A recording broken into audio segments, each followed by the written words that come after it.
very excited to have this young man on tonight. And a tremendous talent, a big part of San Diego State football the last few years, and will be a huge part again this year for Coach Rocky Long. Tight end Gavin Escobar joins us on San Diego Sports Leader XX 1090. Gavin, welcome. Great to have you on the program tonight. How are you?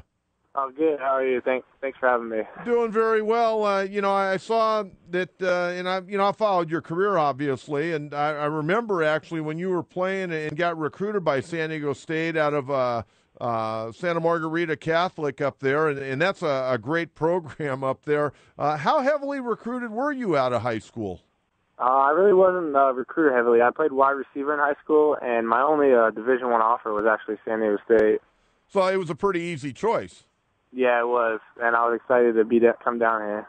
How tough was it from going to be a wide receiver into playing tight end and getting jostled and asking to block a heck of a whole lot more?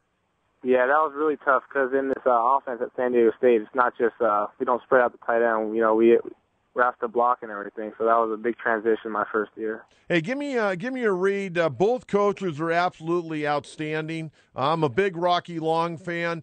Brady Hoke, I thought, brought more than just a guy that was able to turn the program around. I thought he brought a toughness, accountability to the program. But talk a little bit about, having played now for two head coaches, the differences in the two and how they go about it day to day. Yeah, they're both great coaches, and Coach Hoke instilled a lot in this program, but Coach Long was here with that staff, so it kind of just rolled over the same mentalities, and Coach Long's similar with the toughness and accountability, so it really wasn't a big change coming from Coach Hoke to Coach Long. We're visiting with Gavin Escobar, the big tight end out of San Diego State. I was talking earlier, Gavin, about the Charger tight ends, and I really think when they go to camp today, they had the best group of tight ends from top to bottom of any NFL team. And San Diego State, for whatever reason, you guys got a bevy of great tight ends as well.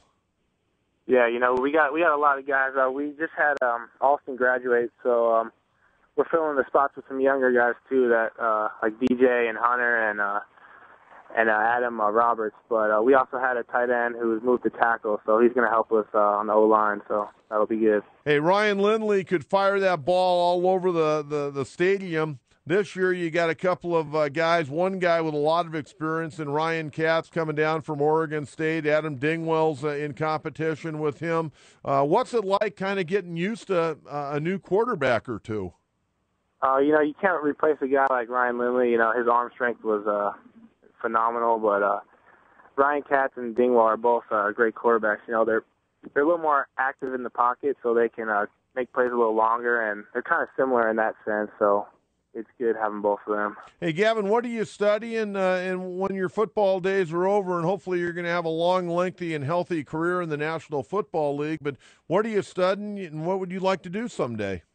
I'm studying public administration, and I'm not really sure what exactly I want to do with that right now, but yeah, I'm just trying to play football as long as I can, so hopefully that works out. Public administration, that sounds to me, when football's over, you may be going to law school. Yeah, I don't know. I mean, I'm all right in school, but law school, I don't know. We're visiting with Gavin Escobar, tight end of San Diego State. And when do you guys actually get on the field and start going at it? Oh, we start camp August 6th, so we're all pretty excited about that.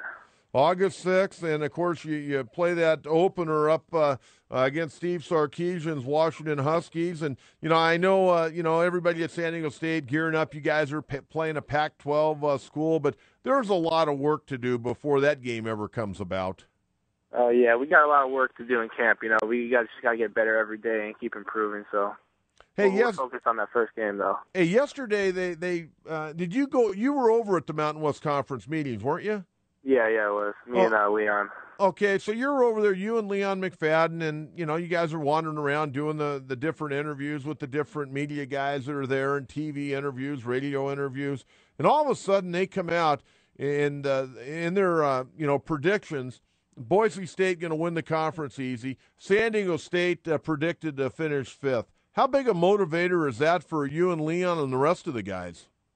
It really motivates us. I mean, obviously Boise State is kind of looks like the top dog in the season polls, but every every other team seems really close in those polls, so it could go any way. I know you guys are playing Army again this year, and it's going to be out here. What was that experience like going back there last year? Oh, Army was great. That's a tough game. All those service schools they're always tough opponents, and they always play through the whistle. So that was a good experience to go back east and play, and they're a good opponent. Hey, what have you been working on during this off season to be a better player in 2012 than you were in 2011? Well, I've just been trying to get stronger and faster in the weight room with our conditioning and in the weight room. And during spring ball, I was focusing more on blocking and working on my route still. So what's definitely. a regular workout for Gavin Escobar? I mean, you work out 3 days a week, 5 days a week, 7 days a week. Take us through a Monday through Sunday program. Well, recently we've had workouts Monday, Wednesday.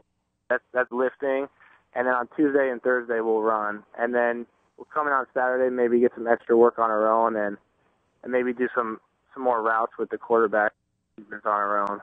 Now, did you guys get together early in the summer and, with the quarterbacks and the receivers, you guys kind of do a lot of work on your own because there are certain restrictions on, when the coaches can actually look out their office window and even look at you? Oh, yeah, that was huge. The quarterbacks kind of got us together, and we all got together and ran routes, get the timing down so when we hit camp, we'll be rolling. Hey, what Rocky Long, when he's out of practice and things aren't going well, is he a guy that you can pick up right away that he's getting to his boiling point, or is he one of those guys that, just kind of all of a sudden explodes at practice? No, well, Coach Long is an honest guy. He'll tell you what's going on, and if you're not playing well, he'll tell you to your face, which is great, because he won't beat around the bush or explode. He'll just tell you what's happening. Hey, Gavin, and we're visiting with Gavin Escobar from San Diego State. I used to, do the Aztecs for many years, do the color analyst work, and I remember, my job every week was to interview the opposing coach, and every time I got off the phone, a lot of the years that Rocky Long was at New Mexico, I used to always tell the guys around the station, I go, man, talking to Rocky Long just really motivates me. He just has that it factor of being a football coach. That's all he wants to be is a football coach, and I think it really rubs off on how his players perform. Yeah, I think he has got a great demeanor in practice and throughout the games. You really want to, he's working hard, and we want to play for him and work as hard as we can to just come out with the victory. Hey, Gavin, on game night, he is so involved on the defensive side of the ball. How much does he interact with you guys on offense during a game? He's definitely more focused on defense because he's also the defensive coordinator. But, he makes the final decisions with play calls or going for it on offense. So, and if we need to get going, he'll come and he'll tell us. Hey, being a guy that, has won all these awards, you're an all-conference guy. You've made some All-American consideration again this year. You've been an All-American, a freshman All-American. When you go out for a pass and you're wide open and they don't throw it to you, do you go back to the quarterback or go to the offensive coordinator and say, hey, I can beat these guys on this route? Do you have a little freedom now that you've been around for a while? I think even all the receivers have the ability, to talk to the quarterback and talk to the offensive coordinator, Coach Ludwig, if we see something that will work, and maybe he'll call a play that with first certain coverages to get open.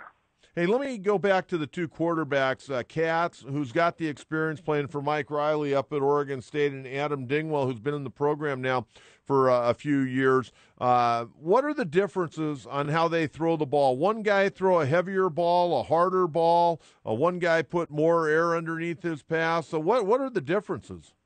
I have to say maybe Katz has a little stronger arm, but they're pretty similar in their abilities. So they're both great quarterbacks. And they both have more mobility than Ryan had. Ryan, he big, strong, in the pocket type guy, but both Katz and Dingwell have the ability to kind of move around a little bit more, right? Yeah, that's good. That's going to be good because, if a play goes bad, they can scramble out of the pocket and keep the play going. Oh, that's great. Well, hey, Gavin, have a great camp, and we'll look forward to doing this again throughout the course of the season, my friend, and thanks for the time tonight. All right, thank you. Thanks for having me.